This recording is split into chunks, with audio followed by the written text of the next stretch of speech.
계속되는 연휴 기간인데 주님의 은혜 가운데 평안하시기를 간절히 소망하고, 또 여러분들의 가정에 주님의 복이 늘 함께 하시기를 간절히 소망합니다. 우리 옆에 분들하고 한번 인사하시겠습니다. 손을 들어서 주님의 이름으로 사랑하고 축복합니다 라고 인사하시죠. 한 번 더 인사하겠습니다. 주님의 복을 많이 받으세요. 할렐루야. 아마 명절을 맞이해서 또 고향, 또 부모님을 뵈러 오신 우리 성도님들도 있는 것 같습니다. 여러분들의 가정이 늘 주의 은혜 가운데 거하시기를 바라고, 주님이 늘 도우시는 복된 가정들이 되시기를 주님의 이름으로 축복합니다. 제가 얼마 전에 사람은 생각하는 대로 된다라고 하는 책을 일부분 소개해 드린 적이 있습니다. 이 책에 이런 문장이 있습니다. 성공한 사람은 문제가 없는 사람이 아니라 문제를 해결하는 방법을 배운 사람이다. 이렇게 되어 있더라고요. 여러분, 우리가 이 자리에 함께 예배 드리고 있지만 어려움 없이 사는 사람 없습니다. 다 사연이 있고 그 안에 인생의 여러 여정들이 있습니다. 모든 사람들은 알게 모르게 그들만이 겪고 있는 고통과 어려움들이 다 있습니다. 그 모든 시간 가운데 우리가 기억해야 될 것은 하나님이 나와 늘 함께 하신다. 이 믿음을 끝까지 포기하지 마시기를 간절히 소망합니다. 제가 경영학에 좀 관심이 많습니다. 그래서 최근에 김승호라고 하는 회장님의 책을 일부분 보게 되었는데, 그분이 생각의 비밀이라고 하는 책을 쓰셨어요. 그리고 최근에는 돈의 속성, 그리고 어떻게 하면 잘 될 수 있는 부자가 될까 하는 것을 책으로 펴내시기도 했습니다. 그래서 어떻게 하면 좋은 사장이 될까, 좋은 리더, 좋은 지도자가 될까라고 하는 것을 그 책을 통해서 볼 수 있는데, 이 김승호라고 하는 회장님은 무일푼에서 시작을 합니다. 4천억 원의 기업체를 일군 인생 역전 드라마를 만들어냅니다. 여러분 별로 안 놀라시지요? 네. 직원만 4천여 명이 넘는다라고 합니다. 아무것도 없이 시작했습니다. 그런데 그가 꿈꾸는 것은 이것입니다. 상상력의 비밀을 감동적으로 가지고 있어라. 꿈을 꾸라. 기도하라. 그리고 바라고 소망하라. 그러면 반드시 이루어질 것이다. 그래서 매일 100번씩 100일 동안 그것을 계속해서 반복했다고 합니다.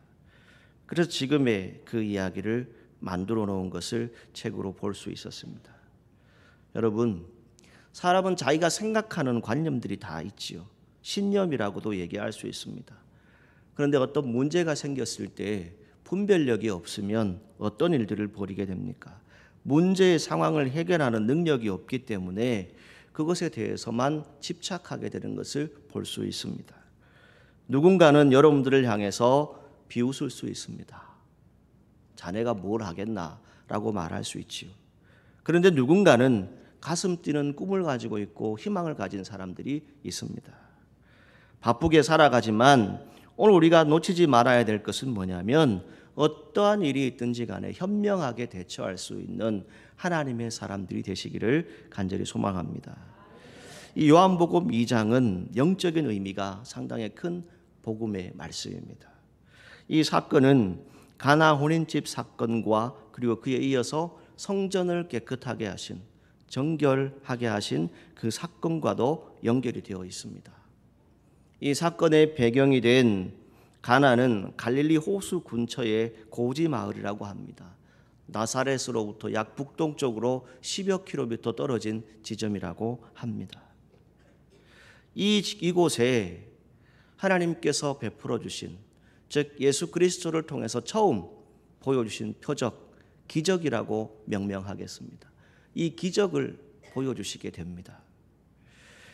우리는 먼저 이 유대인들에게 있어서 이 혼례, 혼인잔치가 어떤 의미인지를 잘 생각해 보셔야 합니다. 이 유대인들에게 있어 혼인은 인생에 있어서 가장 중요한 일로 생각한다고 합니다. 그래서 그들은 혼인잔치를 짧으면 7일, 길면 약 30일까지 이 혼인잔치를 진행을 합니다. 그리고 그 기간 내에 손님들에게 포도주와 음식을 제공해야 하죠. 이런 잔치에 음식이나 포도주가 떨어진다라고 하는 것은 아주 중요한 문제입니다. 포도주가 떨어진 것은 단순한 일이 아니라 잔치도 중단될 수 있는 그러한 어려운 상황이라고 말씀드릴 수 있습니다. 당시 유대인들에게 이 잔치집에서 포도주는 그냥 포도주가 아니라 이 잔치의 전부라고 해도 과언이 아닙니다. 탈무드라고 하는 책에 보게 되면 이렇게 표현을 합니다. 포도주가 떨어지는 것은 신랑 신부에게 큰 수치다라고 기록하고 있습니다. 그만큼 이 유대인들에게 있어서 혼례 그리고 그와 함께하는 포도주와 이 음식은 참으로 중요한 의미를 가지고 있습니다. 자, 그러면 우리가 잘 알고 있는 물이 변하여 포도주가 되었다라고 하는 이 하나님의 말씀, 자, 이 성경 속에서 이 물은 어떤 의미를 가지고 있습니까? 일반적으로 볼 때 생명을 상징한다라고 말씀드립니다. 그리고 이 포도주는 성경에서 두 가지 의미를 찾아볼 수 있는데 가장 먼저는 예수님의 보혈을 상징을 합니다. 즉 물이 변하여 포도주가 되었다라고 하는 것은 이제 내가 일반적인 생명을 가지고 있었는데 이제가 내가 예수 그리스도를 믿고 보혈의 능력을 믿는 사람으로 변화되었다라고 하는 그런 의미입니다. 그리고 또 하나는 잔치에서 쓰이는 용도이기 때문에 잔치하면 여러분 어떤 다른 거 생각나십니까? 기뻐야 되지 않겠습니까? 그래서 이 포도주는 기쁨의 의미를 포함한다고 말씀드릴 수 있습니다. 자, 이 유월절 그의 행사하시는 표적을 보고 그의 이름을 믿었다라고 성경은 기록하고 있지요. 그리고 친히 모르는 사람을 아셨다라고 24절 말씀에 보게 되면 기록하고 있습니다.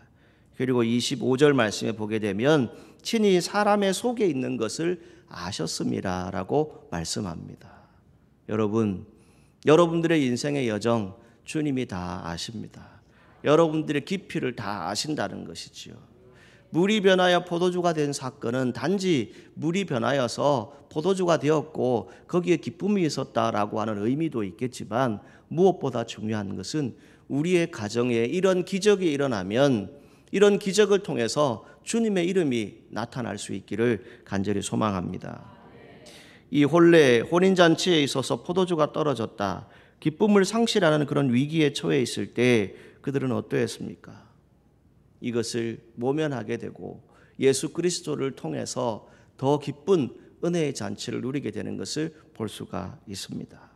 이 기적은 갈릴리 가나라고 하는 작은 마을에서 일어난 기적입니다. 이 기적이 우리 사천시에 소재한 이 사천읍 교회에서도 일어날 수 있기를 주님의 이름으로 축복합니다. 오늘날 우리는 이렇게 이야기합니다. 많은 분들이 기쁨을 잃어버렸다. 그리고 내 안에 슬픔도 있고 절망도 있다라고 말합니다. 성경은 하나님의 백성들에게 무엇을 말씀합니까? 선물을 주셨다라고 말씀하지요. 독생자 예수 그리스도를 주셔서 우리에게 기쁨을 주신다라고 말씀합니다. 오늘 저와 여러분들이 예수님과 함께 하시는 가정이 되기 위해서 무엇을 해야 할까요? 가장 먼저는 예수님을 초청하시기를 주님의 이름으로 축복합니다. 자, 오늘 본문 1절, 2절 말씀을 자세히 보시게 되면 거기에 예수님이 계셨고 초청함을 받았다, 청함을 받았다라고 성경은 기록하고 있지요. 이 1절, 2절 말씀을 통해서 성경학자들이 추측을 하건대 이렇게 추측을 합니다. 이 집은 바돌로메에 의해서, 즉 니고데모에 의해서 초청되어질 가능성이 있다라고 말합니다. 자, 니고데모라고 하는 사람, 그리고 그 모든 삶의 인생을 통해서 모든 것을 얻었지만 하나님의 뜻을 이루는 사람이 되었습니다. 그리고 오늘 성경에는 나다나엘이라고 하는 이 이름이 나타나게 되는데 예수님의 제자이죠. 이 나다나엘은 후에 바돌로메가 되어집니다. 이 바돌로메의 초청으로 말미암은 것으로 추측을 하게 되는데, 그 이유는 요한복음 1장 마지막을 보게 되면 이 나다나엘과 예수님의 대화가 나타납니다. 그리고 요한복음 21장 2절에 보시게 되면 갈릴리 가나 사람 나다나엘과 라고 하는 것이 성경에 기록되어져 있습니다. 자, 이 나다나엘, 이 사람은 후에 바돌로메가 됩니다. 예수님의 제자입니다. 그의 고향이 어디였다고요? 바로 이 갈릴리 가나였다라고 하는 것이죠. 그래서 성경학자들이 이 나다나엘에 의해서 예수님이 초대되었을 것이다 라고 추측을 합니다. 사도행전 1장 43절에서 51절 말씀에 보게 되면 그 내용을 볼 수가 있는데, 예수님께서 행적을 가지고 주의 일들을, 제자들을 모으러 다니실 때, 제자들과 함께 하실 때 빌립이었던 한 제자가 나다나엘을 통해서 이렇게 얘기합니다. 와서 보라라고 말하죠. 그리고 이 나다나엘은 메시아를 실물로 눈앞에서 보게 됩니다. 그리고 그 예수님과 나다나엘의 대화를 통해서 무엇을 얘기하냐면 이보다 더 큰 일을 보게 될 것이다. 또 이르시되 진실로 진실로 너희에게 이르노니 하늘이 열리고 하나님의 사자들이 인자 위에 오르락 내리락 하는 것을 보게 될 것이다 라고 하는 말씀이 성경에 기록되어졌습니다. 이것과 이어져서 이 본문의 내용이 나타나는 것이지요. 그래서 2절 말씀에 우리가 볼 수 있는 것은 무엇입니까? 예수님이 청함을 받았다 하는 이 부분을 저와 여러분들이 중요하게 보셔야 합니다. 나다나엘이 초청을 했건 이 집의 주인이 초청을 했던지 간에 오늘 우리가 기억해야 될 것은 이 명절 기간 여러분들의 가정마다 예수님을 초청하시기를, 예수님을 청하시기를 간절히 소망합니다. 예수님이 초청되어졌기 때문에 이 기적은 일어나는 것이지요. 오늘 저와 여러분들이 예수님을 초청하는 이유는 무엇입니까? 요한복음 1장 12절 말씀에 이렇게 말씀합니다. 영접하는 자, 곧 그 이름을 믿는 자마다 하나님의 자녀가 되는 권세를 주셨다라고 말씀해 주고 있습니다. 오늘 저와 여러분들이 하나님의 자녀가 되는 권세를 얻으시기를 바랍니다. 그것은 여러분들의 가정에 예수님을 청하셔야 합니다. 예수님을 모셔드려야 합니다. 그럴 때 예수님이 여러분과 동행하실 것이고 여러분들에게 더 큰 기적을 행하실 줄 믿습니다. 그 믿음으로 승리하시기를 간절히 소망합니다. 두 번째, 예수님께 기도하는 가정이 되시기를 간절히 소망합니다. 여러분, 어느 가정이든 어떤 장소이든 크든 작든 다 문제를 가지고 있습니다. 다 어려움들이 생겨날 수 있죠. 그 어려움 가운데서 해결할 수 있는 길이 무엇일까? 어떻게 하면 이 문제를 해결할 수 있을까라고 우리는 생각합니다. 한 청년이 한 상담가를 찾아갔습니다. 이 청년이 이 상담을 하는 상담가에게 이렇게 질문을 합니다. 내가 지금까지 겪어온 인생의 모든 여정 가운데 여러 문제들이 있었는데 어디 문제 없는 곳이 있으면 나에게 한 군데 좀 소개 좀 시켜달라고, 그런 직장이 있으면 나에게 좀 소개시켜달라고 말을 합니다. 이 상담가가 소개시켜주겠다라고 하고는 그를 데리고 어디론가 갑니다. 어디로 갔을까요? 여러분, 추석에 아마 성묘들 다 하셨겠지요. 무덤 앞으로 갔습니다. 그리고는 이렇게 얘기했습니다.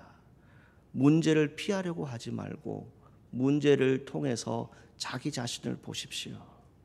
그리고 중요한 것은 이 문제를 직면할 때 어떻게 하느냐 하는 것입니다 라고 말해 주었다라고 합니다.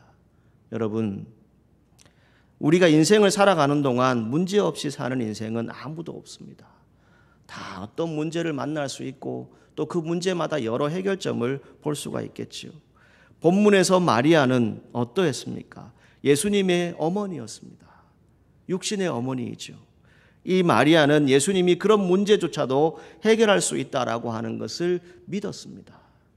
육신의 아들이지만 예수님을 믿었습니다. 그리고 그것을 믿었기에 하인들에게 무슨 말씀을 하시든지 그대로 하라라고 말할 수 있습니다. 그리고 예수님께 나와서 말하죠. 포도주가 없다라고 말합니다. 잔치집의 문제를 누구에게 이야기했습니까? 예수님께 말했습니다. 그것이 기도입니다. 기도가 어려운 것이 아닙니다. 여러분들의 삶에 있는 문제, 여러분들의 삶에 있는 모든 것들을 기도로 예수님께 아뢰시기를 간절히 소망합니다. 그럴 때 예수님이 4절 말씀에 이렇게 말하죠. 내 때가 아직 이르지 못하였습니다 라고 말합니다. 그럼에도 불구하고 그 예수님은 어머니의 요청이기에 그것을 믿음으로 받아들이기 때문에 부끄럽지 않게 하기 위한 그런 모습일 수도 있지만 무엇보다 그것을 통해서 그 하인들에게 명령하게 되는 것을 볼 수 있습니다. 물을 채우라라고 명령하시죠. 항아리에 물을 채우라. 그럴 때 이 하인들이 아기까지 그 항아리에 물을 채웠던 것이 성경에 기록되어지고 있습니다. 여러분, 오늘 문제가 있으십니까? 여러분들의 가정에 어려움들이 있으십니까? 여러분 가운데 여러 가지 아픔과 고통을 겪고 있는 성도들이 혹 있으십니까? 유대인들에게 있어서 인생의 기쁨을 상징하는 것은 무엇이냐면 바로 이 물이 변하여서 포도주가 되는 겁니다. 그것은 무엇을 얘기합니까? 기도했을 때 하나님이 기적을 베푸시더라. 오늘 내가 기도했더니 하나님이 나를 만나 주셨고 기도를 통해서 기적을 베풀어 주셨더라. 이것을 말씀하는 것입니다. 오늘 여러분들의 가정이 예수님께 기도함으로 하나님의 복을 받을 수 있기를 주님의 이름으로 축복합니다. 기도는 기적의 시작입니다. 이 기적의 시작을 누릴 수 있는 저와 여러분들이 되기를 간절히 소망합니다. 세 번째 성경이 우리에게 말씀하는 것은 무엇입니까? 이제 예수님께 순종하는 가정이 되었다는 것입니다. 예수님을 초청해 오고 예수님께 기도하고 이제 예수님께 순종하는 가정이 되었다라고 하는 것을 성경을 통해서 볼 수 있습니다. 여러분, 하인들에게 항아리에 물을 채우라고 합니다. 그리고 이제 떠서 예내장에 갖다 주라고 합니다. 여러분 같으면 이 일을 할 수 있을까요? 아무리 하인이라 할지라도 상식적으로 생각했을 때 이해가 안 되는 일이지 않습니까? 그런데 그대로 순종했습니다. 그러할 때에 거기에 기적의 비밀이 나타나게 되고 그 기적을 알게 되는 역사가 성경을 통해서 기록되어집니다. 그래서 9절 말씀에 보게 되면 무엇을 얘기합니까? 다른 사람들은 모르지만 그 일을 행했던 하인들은 알더라라고 말씀하고 있습니다. 여러분, 신앙생활 어떻게 하고 계십니까? 때로는 주님의 일들을 알아보게 되면 전혀 비합리적인 것들이 여러분 가운데 찾아올 수도 있습니다. 또 이성적으로 도저히 이해가 안 되는 비이성적인 일을 주님은 여러분들에게 요구하실 수도 있습니다. 여러분들을 존중하고 여러분들의 삶에 함께하지만 무엇보다 순종의 사람이 되게 하기 위해서, 기적의 사람이 되게 하기 위해서 여러분들을 시험하실 때도 있습니다. 그 시험하는 문제 가운데 여러분 스스로를 돌아보십시오. 그리고 그 자리가 기도의 현장이 될 수 있도록 주님께 무릎 꿇는 저와 여러분들이 되기를 간절히 소망합니다. 그 기도는 순종으로부터 시작되어집니다. 아직 문제가 해결되지 않았지만 어떠한 일이든지 간에 무슨 말씀을 하시든지 내가 순종하겠습니다. 그것이 기적을 만들어내는 것을 성경을 통해서 볼 수 있습니다. 그래서 그의 어머니가 하인들에게 너희에게 무슨 말씀을 하시든지 그대로 하라라고 말씀하지요. 이 항아리에 물을 채운다라고 하는 의미는 두 가지 의미를 가지고 있습니다. 하나는 여러분들의 기도의 분량을 채우시라는 겁니다. 기도의 분량 분명히 있습니다. 기도하지 않고 그 때를 기다린다라고 하는 것은 안 되는 것이지요. 여러분들이 기도의 분량을 채웠을 때 그때에 기적이 일어나는 것입니다. 그리고 또 하나는 온전한 순종입니다. 그저 적당하게 순종하는 것이 아닙니다. 온전하게, 완전하게 순종했을 때 그때 기적이 일어나는 것을 볼 수 있습니다. 그랬을 때 성경에 기록된 말씀은 무엇입니까? 오죽하면 손님들은 처음보다 나중에 더 좋은 포도주가 나왔다라고 말씀하고 있는 것을 성경을 통해서 볼 수 있습니다. 그리고 마지막 11절에 무엇을 얘기합니까? 예수님께서 이 처음 표적을 갈릴리 가나에서 행하였고 그 영광을 나타내심에 제자들이 그를 믿었다라고 성경은 기록하고 있습니다. 여러분, 갈릴리 가나, 이름 없는 작은 마을에서 이런 기적이 일어났습니다. 이 마을에서 동일한 기적을 체험하게 되는 것은 없었을 겁니다. 그런데 여기에 나타나는 많은 사람들, 어떤 사람인지 우리가 알지 못합니다. 심지어는 신랑 신부의 이름조차도 기록되어져 있지 않습니다. 그런데 그들은 순종했고 그것을 통해서 기적을 체험하게 되었던 것을 성경을 통해서 볼 수 있습니다. 요즘 여러분들이 충만이라고 하는 찬양곡을 가끔 들으시게 됩니다. 우리 찬양단도 이 찬양을 가끔 하시는데 그 가사에 무엇이 있습니까? 무명이어도 공허하지 않는 것은 예수로 나 만족함이라. 여러분, 예수님 바라보시기를 주님의 이름으로 축복합니다. 예수님 말씀에 순종하면 기적이 일어난다라고 하는 것을 우리는 수도 없이 들어서 알고 있습니다. 그러나 아는 것만으로 끝나는 것이 아니라 저와 여러분들에게 어떠한 형편과 어떤 상황이 온다 할지라도 그대로 순종하면 거기에 분명한 기적이 나타날 줄 믿습니다. 여러분들의 가정이 복된 가정이 되시기를 바라고 주의 은혜로 함께하는 가정이 되시기를 바라고 주님의 복이 임하는 귀한 가정들이 되시기를 주님의 이름으로 축복합니다. 며칠 전에 잠을 자다가 이런 꿈을 꾸었습니다. 저희 교회가 선명하게 보였지요. 그 건물 외벽 뒤쪽으로 무지개가 진하게 떠 있었습니다. 그때 제 꿈에서 제가 고백한 것은 이것이었습니다. 하나님, 언약을 이루시지요. 약속을 이루시지요. 그것을 고백하고 잠을 깬 적이 있습니다. 여러분, 하나님 우리에게 약속하셨습니다. 여러분 가정에 어떤 질병의 문제이든지 물질의 문제이든지 자녀의 문제이든지 간에 반드시 해결할 때가 있습니다. 그런데 그때에 우리가 보아야 할 것은 다른 것이 아닙니다. 여러분들의 분량을 채우셔야 합니다. 그리고 그 약속을 끝까지 믿고 순종하셔야 합니다. 거기 누가 계십니까? 예수님이 계십니다. 예수님이 여러분 가정에 함께하고 계십니다. 여러분들의 마음속에, 여러분들의 가정에 이제는 손님이 아닌 주인으로 예수님을 모시고 살아가시기를 간절히 소망합니다. 예수님은 우리 인생의 모든 문제를 해결하실 수 있다라고 우리는 알고 있습니다. 오늘 저와 여러분들의 가정에도 이런 기적이 일어날 수 있기를 주님의 이름으로 축복합니다. 예수님 믿으면 반드시 기적이 일어납니다. 이 표적이 반드시 일어날 줄 믿습니다. 오늘 우리가 예수님을 잃어버렸다면 다시 예수님을 초청하십시오. 다시 그분을 만나십시오. 그리고 그 예수님을 만나셨다면 그분께 문제를 가지고 기도하십시오. 예수님, 내 기도 들어달라고 기도하십시오. 그리고 그것으로 끝나는 것이 아니라 어떤 상황이 온다 할지라도 예수님 말씀에 순종하십시오. 그러면 여러분의 가정에 위로가 있고 기적이 일어날 줄 믿습니다. 찬송가 359장 1절 가사에 이런 가사가 있습니다. 천성을 향해 가는 성도들아, 앞길의 장애를 두려워 말라. 성령이 너를 인도하시리니 왜 지체를 하고 있느냐. 앞으로 앞으로 천성을 향해 나가세. 천성문만 바라고 나가세. 모든 천사 너희를 영접하러 문 앞에 기다려 서 있네. 아멘. 이 찬송의 가사를 마지막으로 여러분들에게 드립니다. 여러분, 지금 어렵고 힘든 상황, 지금 해결해야 될 모든 문제들 가운데 우리가 잃어버린 것은 다른 것에 있지 않습니다.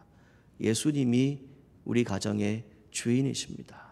그 주인을 다시 모셔드리고 기도하고 순종하면 여러분들의 가정의 모든 문제들이 해결되어질 줄 믿습니다. 그 믿음을 가지고 승리하는 복된 가정들이 되시기를 주님의 이름으로 축복합니다. 기도하겠습니다. 참 좋으신 하나님, 저희들의 모든 삶의 현장 가운데 평안을 주시기를 원합니다. 저희들이 나아가는 모든 인생의 여정 가운데 주님이 늘 동행하시기를 간절히 소망합니다. 주님, 오늘 명절을 맞이하여서 또 온 성도들이 함께, 온 가족이 함께 하나님께 예배 드립니다. 저희들의 가정마다 주님을 다시 모셔드리게 하여 주시고 주의 말씀에 온전히 순종하며 그 말씀을 통해서 기도할 때에 능력이 임할 수 있도록 인도하여 주옵소서. 우리의 가정마다 기도하는 모든 제목들이 응답되어지게 하여 주시고 주님의 선한 뜻을 분별할 수 있는 귀한 성도들이 되어질 수 있도록 인도하여 주옵소서. 저희들이 또 흩어져서 각자의 인생을 살아간다 할지라도 그 인생 가운데 늘 주님이 되어주시고 주님께서 우리의 모든 가정의 주인 되시름을 믿고 고백할 수 있는 귀한 삶이 되어질 수 있도록 인도하여 주옵소서. 성도들의 모든 오가는 발걸음을 지켜주시고 안전케 하여 주옵소서. 예수님의 이름으로 기도하옵나이다. 아멘.